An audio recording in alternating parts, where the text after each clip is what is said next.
Hello friends, குழப்பமான அடைமொழிகளோட shortcut version தான் இப்போ பார்த்துக்கிட்டு இருக்கோம். இந்த இடத்துல செல்வர் அப்படிங்கிற அடைமொழி கொண்ட பேர்களை எப்படி ஷார்ட்கட்டில் ஈஸியாக ஞாபகம் வச்சுக்கலாங்கிறத வாங்க பார்க்கலாம். இலக்கிய செல்வத்தை ராவா படித்தா சேது தான் ஆகலாம்.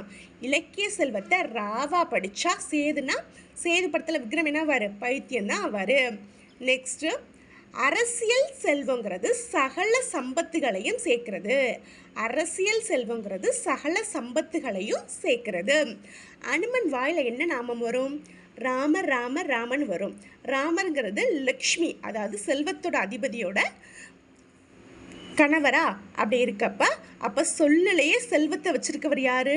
நம்ம அனுமான்.